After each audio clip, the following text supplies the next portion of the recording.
And we're back, ladies and gentlemen, boys and girls. It's your good pal, Jeremy Dog Danley, and this is the Bar Gig Files. 3, 2, 1, fire.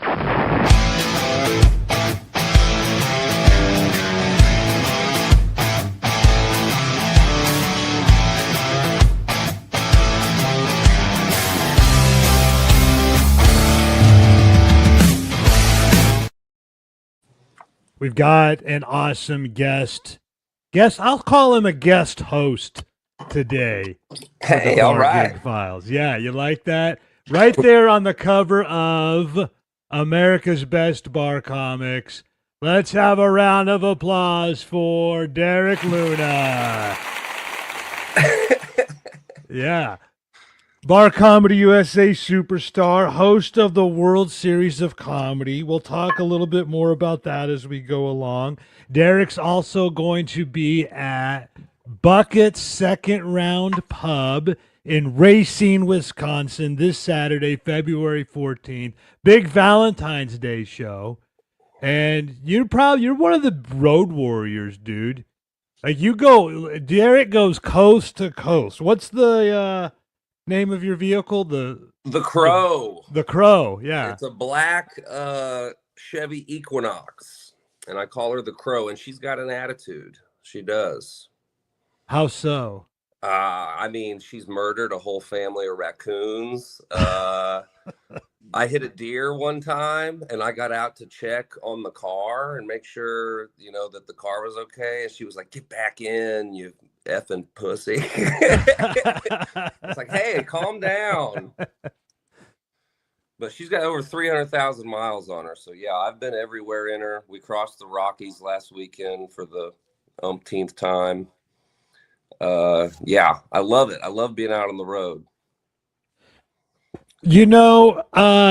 I did probably about 1,000 miles a week for 20 years. Yeah, everybody keeps saying that I'm going to get tired of it someday. It just hasn't happened yet, I guess. But all my other comic friends are like, "Yeah, I love being out there. Just the travel just gets to me." And I'm like, "Well, it has not. I get antsy when I'm at home, Yeah. So it hasn't happened yet, knock on wood. Yeah, and I would say that, now I fly to a lot of these shows that I'm doing. When I was driving, you actually see the country. When you're flying, you just go into an airport, which is just like an expensive mall. Yeah. And then you sit in a tube for a couple hours, and then you're just in another really expensive mall, and then you're just wherever you are. But when you're driving, you actually see the country change and morph into these different geographic regions, And I'm a bit of I was going to be a geography minor in college. So I'm into all that stuff too. The way mountains form and turn into plains. And I get into that stuff for sure. And I couldn't agree more. I hate the airport. Anytime I flew to Laughlin for a gig earlier this year and just immediately was like, I'm driving next time. I'm not. Yeah. I'm driving next time. I can't stand it. In my car, I've got everything I need. And I don't know, I get into the long drives. When I'm driving across like South Dakota, I'll put on old Western movies. So I feel like I'm riding out on the range. Yeah. Like I'll put on spaghetti Westerns. And start getting into character. Yeah, for sure. Yeah. And when I'm going through the mountains, I put on documentaries about like the frontiersmen and the mountain men and stuff. I mean, I'm into Jeremiah Johnson. Sure. Yeah, I love that one. Yeah, I do too. I love it where he works so hard to finally get his fire going, and then like the snow from the tree branch falls on it and puts it back out. When I told all my buddies that my car heater was broken earlier this year, when I did one of your gigs in Duluth, my car heater was broken. And I camped out in my car at like 20 degrees. And everybody started calling me Hatchet Jack. They said I was going to freeze to death out there. Hatchet Jack. joke book in my hands. Yeah. I'm the Hatchet Jack of comedy. Yeah. Derek Luna. I like what you do too. Derek puts out a video blog. Is that what you would call it, or a road journals? Is it a podcast? What would you call that? Well, it's a series that YouTube you show. See? I see clips and shorts. It's technically a YouTube show, but I kind of run it like a travel log. And it's also something I grab my reels from whenever I put reels up online. But yeah, it just documents the journey of the weekend basically, and then interspliced with parts of the gig, jokes and stuff like that I'm telling on stage. So my whole idea whenever I originally started it was something for my daughter is 3 years old. So something she can look back at later and be like, what was Dad doing whenever he was gone every weekend? Yep. Yeah. Get a chance to see what I was up to and see me hanging out with my idiot friends, telling jokes and stuff. At least that's something I would have loved to see what my dad was like whenever he was younger, what he was getting into. That was kind of my thought process. Yeah. Now we have these tools. We've got, you do the video. Yeah. And you don't have to it's a more interesting diary. A more interesting journal. Yeah, I can hear some stories from my old man about. I liked one of them. You said you did a video. You said technically it was not a great comedy show, but I still think everybody had fun. Yes. So I don't know what show that might have been, but that's also kind of like sort of the unofficial motto of the Pub and Grub Comedy Tour. It may not technically be a good comedy show, but guaranteed everyone will still have fun. That's why I think these are so valuable for comics, is because if you need everything to be perfect, how good are you? If you need to be on the best team with the best, if you really want to test yourself, put yourself in an environment where maybe things aren't. And again, most of the time, that's not the case. Most of the time, the Pub and Grub gigs are just awesome. But every once in a while, there's somebody who's signed up to do one who doesn't really know what they're doing. And, they're learning too how to put together a comedy show. And I remember the gig you're talking about. It just didn't sell as many tickets, and this guy had the idea, let's just invite everybody in the restaurant in to come in for free, which isn't a bad idea necessarily, but there was a guy that sat right up front who was on a date, who was not going to stop talking to his date no matter what. And there was lots of stuff going wrong. It was still daylight outside. I mean, it was a challenging gig, but you figure out a way how to still make sure everybody's having a good time despite all of the challenges that are going on. And yeah, it makes you a better comic. I firmly believe that. That is what somebody told me a long time ago when I first started, was that if you just have fun, they'll have fun with you, and you'll never have a bad show. Yeah. It was Jim Wiggins, the late great Jim Wiggins. He was the last hippie in America, and he was a saloon comic, and he had like a real gravelly voice. Do you know who Jim Wiggins is? I've never met Jim Wiggins. No. He would do a 90-minute set, and it would be billed as 60 years old, 30 years in the business, 90-minute set, or something along those lines. 30 years in the business, 60 years old, 90-minute set.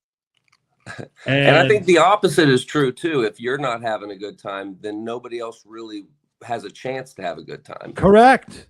Yeah. That's the whole key. Just have fun with them. And the element of danger, I think, not danger like lives are at stake or anything like that, but you don't know what the hell might happen at some of these bar shows. Yeah. I mean, you've got to be prepared. You've got to be prepared to expect the unexpected. And if you're so routine oriented as a comedian that your routine is broken by a distraction, which is inevitably going to happen, Yeah. even if they're doing everything and the best they can do, and they've got it set up and everybody's stoked, and you don't have the guy in the front row talking to his date, they probably forgot to turn the jukebox off, and then the automatic song just goes on in the middle of your set. Yeah. And if you just have fun with him, when I was complaining that he was like, "How's it going, Jared Dog?" I go, "Man, it's just been so tough. I can't do my." He was like, "Just have fun with them. If you have fun with them, they'll have fun with you. You'll never have a bad show." And he's right. Yeah.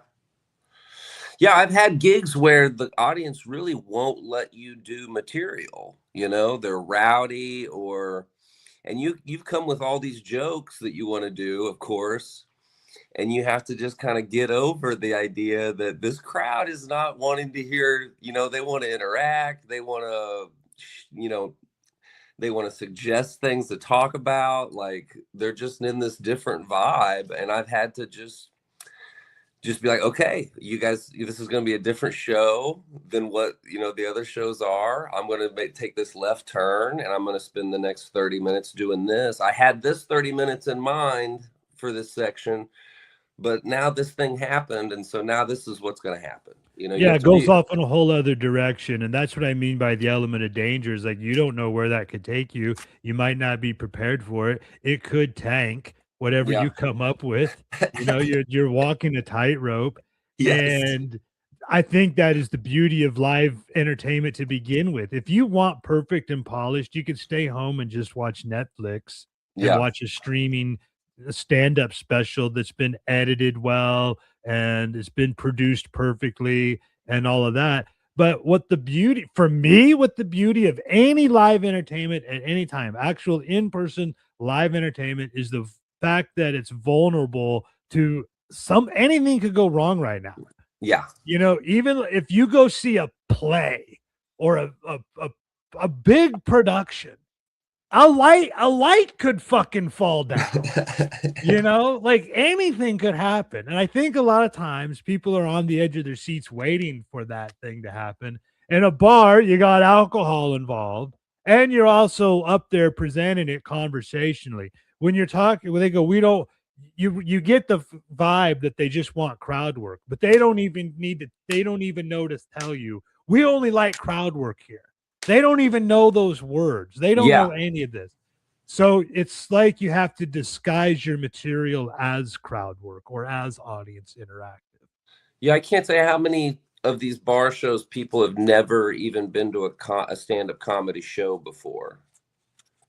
There's so many of those where you start talking to people and they're like, this is the first time I've seen stand-up live. Yeah. And that's a responsibility for you. Yeah.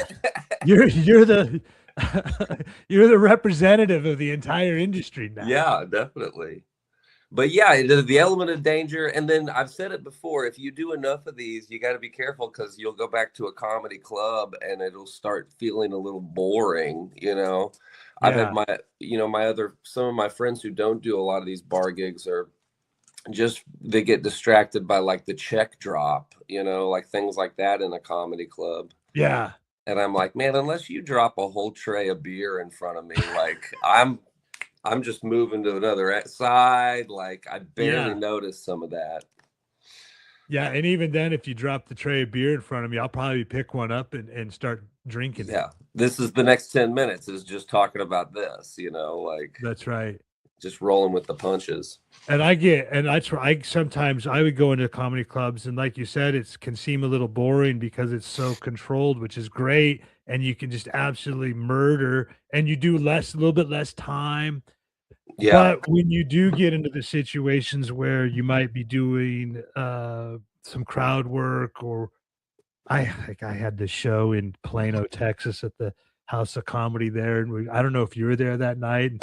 I was there that night. I got bar comedy aggressive with him. I think that somebody forgot to light you too. Yeah, yeah. And You came out sweating, and you were like, "Did somebody forget to light me?" Like, yeah. you did a long set and just crushing these people, and yeah, it was great. But yeah, you were like, "What? Did somebody forget to light me?" Like, Yeah. At bar gigs, there's no light. They're like, a light? What? And all that stuff. They would. Oh, that was great. You know, I would do some of those shows, Derek. Have you ever had this happen where it's the town jackass, and someone will come up to you afterwards and go, "Man, I'm so glad you put that guy in his place. He comes in here every week acting like an asshole. Finally, someone came in and told him off." I've had that happen, but that's by accident. I just stumble into the guy. Yeah. I'm usually really careful. You know, in a club, you see a lot of guys going after somebody really aggressively and calling them names and stuff. And it's never been my style. I always try to make the person sit down and enjoy the show. Because especially when you start doing these bar gigs, you might go after some lady who's talking loud, and then you find out that's like the bar owner's daughter or something, like, you know what I mean? Like, if you're at one of these bar gigs, it's their party, you're just a guest, and you have to be really careful, you know, if you're roasting somebody in the middle of your thing. Somebody who feels like they're entitled enough to talk in the middle of your comedy show probably is related to the guy who's running the show. That's been my experience, at least. So I try to find those things out for sure if I can. Going with the cans. We went on mute a little bit. Can you hear me? Yeah, I can hear you. You can? Yeah. Can you hear me? The whole last part you said, I think, is on mute. I think your something went on mute somehow. I don't think anything's changed on my end. I can't hear you now, Derek. Oh, shoot.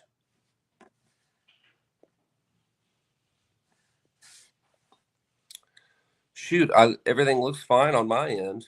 We're getting good stuff there too. Everything looks fine on my end. Can you hear me now? That's all right. Let's see here. I'll try refreshing. We'll pause it. I was saying your overlay looks so great. Yeah, you like that? Yeah, this looks great. So all that you just said was, I think it was on mute. Oh, either that or my headphones went out. Well, the long and short of it is that if somebody feels entitled enough to talk during one of your shows, they're probably related to the guy who owns the bar. So be careful how hard you roast somebody. Yeah, you know, I always had a style too, like to not really roast them too hard anyway, because it does create a negative vibe, and then that violates that rule of make sure everybody just has fun. Even the person being the jerk, I would somehow try to make it into like let's make it fun that this person is the villain of the night, you know, sort of like they're the bad guy wrestler. We don't really need to hate them, but let's just make it fun for everybody to be in on the gag that we boo them at the right times for the right reasons. Yeah, that's good. I like that. My whole goal is to make them behave themselves, but still stay in the show, you know? Yes. Yeah. I have early on in my set, I have a song about getting violated in prison by a guy named Bruce. So a lot of times if somebody's misbehaving, I'll just make that person Bruce. I'll say, everybody give this guy a round of applause. It's my old cellmate, Bruce. He showed up to support me. Bruce, I'm glad you're here, but I'm terrified. Yeah. And then that person's gotten the attention they want, and then they kind of usually settle down a little bit. And at least it's making the other, you know, make the rest of the audience laugh as well. So Yep. And then you bring them all in. All right, man. Well, I'm glad we could do this. The Bar Gig Files. Derek Luna, he's in the book, America's Best Bar Shows. He's the host of the World Series of Comedy. We are going to 12 satellites this year. You're going to be at all 12 of them. That's correct. And that schedule is, you know what? I would say the World Series of Comedy.com, but really we should say VIPTicketHub.com because that's where you can get tickets. And you can get tickets and see Derek on the Pub and Grub comedy tour. You probably at least, what would you say, on average, once a week, 2 or 3 times a month at minimum, you're out there doing Yeah. At shows? minimum, today's my getaway day. I'm driving tomorrow to Hamilton, Ohio, and then, like you said, Racine, Wisconsin on Saturday. It's my Valentine's Day run. All this Yeah, week. that's going to be a good one, buddy. Valentine's Day, it's that sleeper holiday, but it's comedy's good for date night. So Yeah. you should probably have a good crowd there in Racine, Wisconsin. And if they're not sold out, you could go to barcomictix.com and Yeah. see if you can get tickets or give them a call. All right. Thanks. Let's have a round of applause for Derek Luna. Thanks for having me, Jared Dog. You bet, buddy.